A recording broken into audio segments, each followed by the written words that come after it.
Программабызды улантабыз. Бизге келген коногубуз бар. Тааныштыралы. Карылар үчүн социалдык, стационардык мекеменин директору Эркингүл Абдылдаева жекебиз бизде бүгүн конокто. Саламатсызбы? Саламатсызбы. Кутмандуу таңыңыз менен. Куш келипсиздер. Жакшы өткөрүп алдыңыздарбы акцияны? Ооба, акция жакшы өттү. Эми мындай десек, мындай акциялар көп эле болот да.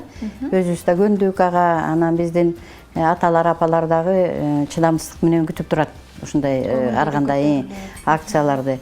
Мисалы үчүн бир салон келет, эметет десе, ошо мен биринчи болом деп тиги өзүнүн очередин талашып, дагы ошо кичинекей баладай болуп, мени биринчи кырксын андай мындай деп да ошондой болушат да. Демек, жагымдуу маанай таркалаганга үлгүргөн турбайлы кечээ, Ооба, кечээ күнү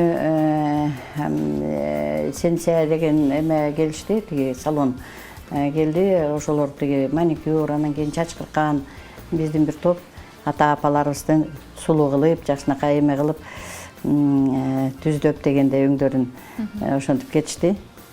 Карыларыбызды колдойлу темасында сүйлөшүп атабыз ушул жума боюнча. Айтып өтсөңүз, мурда кандай эле, азыр кандай кыргыздар барбы дегендей мекемеде? Мындайда бүгүнкү күнү мына 218 киши жалпы тургундар.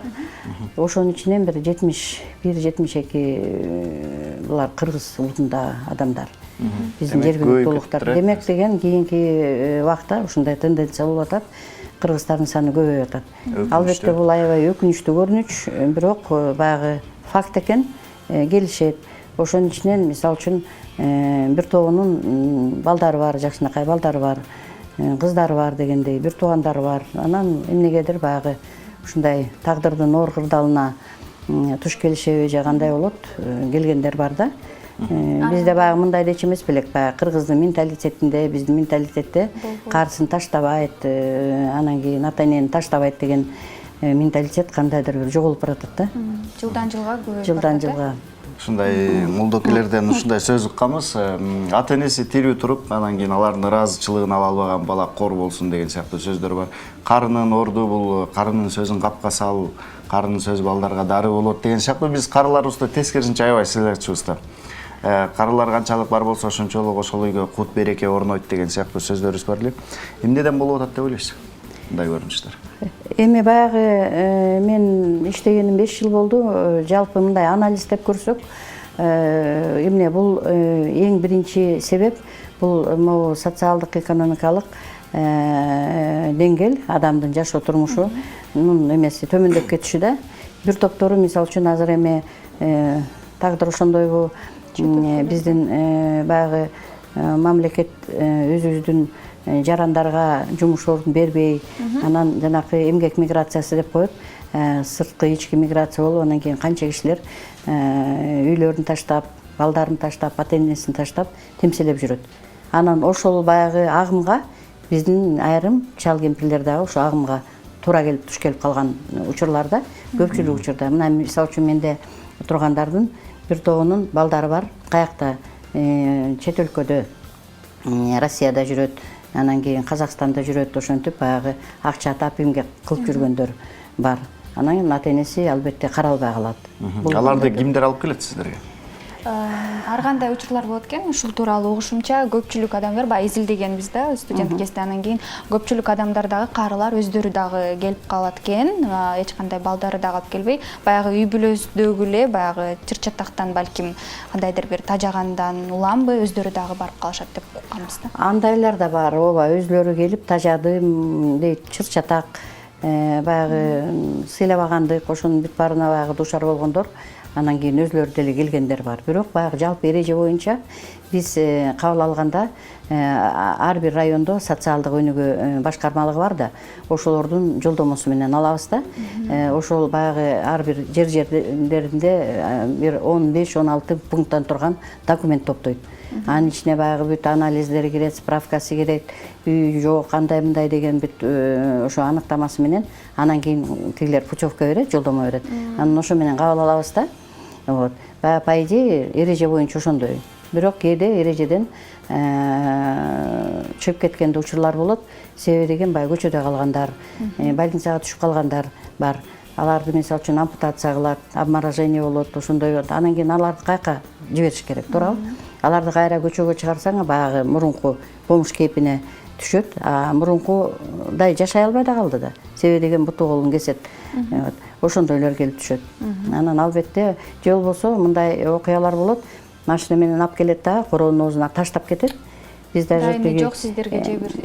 Анан кийин кандай мисалы үчүн документи жокпу, тиги эмеси жанагындай жолдомо тиешелүү документтер жок, бирок кайсы кишинин, кайсы жетекчинин колу барат ошол кемпирди дарбазанын сыртына чыгарып койгонго. Алганга